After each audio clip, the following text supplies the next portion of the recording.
I know what you're thinking. Looking at the label.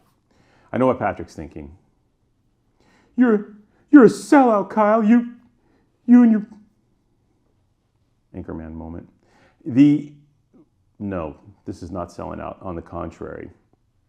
I know you've seen Marqués de Cáceres around, and you've seen it at some chain restaurants, and you've maybe seen it in a grocery store too. But how often do we sell you guys Marqués de Cáceres? Exactly. For us to do something like this, the wine has to be fire, and the price has to be amazeballs. Today, we have both. And this is a fabulous situation that we are in. I am overjoyed, honestly, to have this wine. And this is a wine that was on our radar, right? Because some of the larger houses, F this. There's so many great large Rioja houses, and they all make beautiful, brilliant wine, right?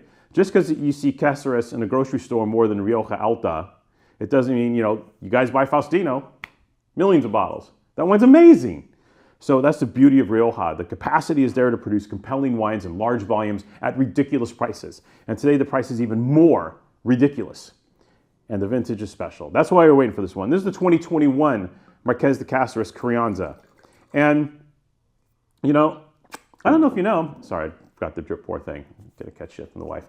I don't know if you know, but Marqués de Cáceres isn't one of these super old school Rioja properties, right?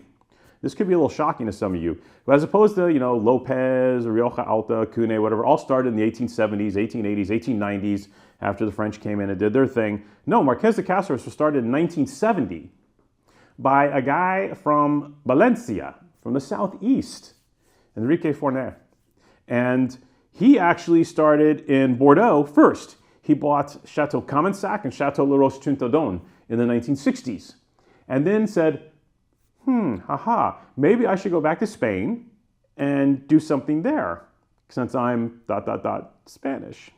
And by that time, he enlisted the aid of the great Émile Peynaud. He was the top wine enologist at his time, the Helen Turley, the Thomas Rivers Brown, the de Renoncourt, whatever you want at that point in time. And he enlisted Émile Peynaud's services to come in and say, hey, I want to produce a modern Rioja wine because, prior to 1970, Rioja was super old school, which is not a bad thing at all, mind you. But Forner was like, no, I want to do something new school, like the new fandangled Bordeaux wines of the time. So Peynaud said, yeah, let's do this. So they set up shop, and they were one of the first to vinify their wines in newer oak barrels. They were some of the first to vinify in French oak barrels. They were the first to do a lot of things in Rioja, and they were very smart with their business, and things bloomed and blossomed. And by the 1980s, his daughter Christina was getting this wine into like 150 countries. Like, just what a remarkable story. Now, for that to happen, the wine's got to be pretty damn decent, wouldn't you say? And it is. Now, being that they're, these wineries, they can sometimes be vintage sensitive, and we know that. So again, we buy Marqués de Cáceres twice a decade, right? We're super picky, so we understand. The 21 is a baller. It is a great vintage in Rioja. Rainfall at the right time. We talked about it. Everything happened at the right time. Everything in its right place. And it produced a really, really compelling wine. That actually, 25% of this sees new French oak. Isn't that crazy for wine at this price? And then 25% of it is second use barrels, and then the rest of it is third and fourth use barrels. So American and French. So they really take good care of this wine. This isn't like a corporate stavey, chippy, tank farmy type wine. All barreled down, all serious juice. And the juice is all from old vines in Rioja Alta and Rioja Alavesa. At this level, you can have a lot of wines coming from the Rioja Oriental, or what used to be known as Rioja Baja, finding its way into the blends. But no, these guys use all Alta and Alavesa juice in this wine. So this is quietly serious gear. And when we tasted it last week, we were like, damn! And it's one of those wines that we wanted to be good, and sometimes you're disappointed, and other times it's like, fire! And this wine was fire. Just showing beautifully. Let's see how it's doing today. That effusive purple fruit from the Tempranillo in the nose. This is not stinky, tanky, oaky. It's none of that. Clean, pure Tempranillo with a little bit of, I think there's a Garnacha and Graciano in here, if I'm not mistaken. They don't specify the percentages.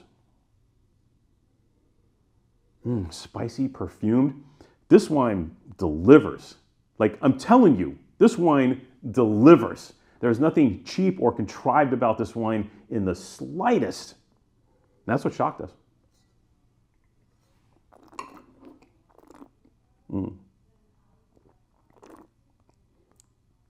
This is real wine, man. What did the guy from Decanter say? He had a good note on this wine. This is tasty. And this is going to age, right? What you have to remember is even though this is their Crianza, this wine's going to age like a son of a bitch. I think I'll be able to put this away for half a dozen years. Yeah, the cat from Decanter, I love what he said here. He wrote, a great value wine, perfect for more than everyday drinking. And that note really stuck with me. I really enjoyed that tasty note because he kind of hit the hammer on the head. He's like, man, this wine delivers for the coin. But beyond that, if you want to pair this up with something a little more serious, if you want to brown back this and have guests over and have them figure out how much the wine costs, this is the wine you can do it with over the next decade. Isn't that great? Well, even greater if you know the deal we did. So we're offering a limited supply of this. There's only about 60 cases at this price at $10.98 a bottle. This wine's $11, dude. 90 points from Decanter, great tasty note, beautiful wine. I got it right in the glass in front of me. Man, this wine hammers for the money. My God, $11 for this. And as you see, Vendimia Seleccionada, very particular. There you have it. This is pretty much a slam dunk. This one is in the bag, $10.98 a bottle.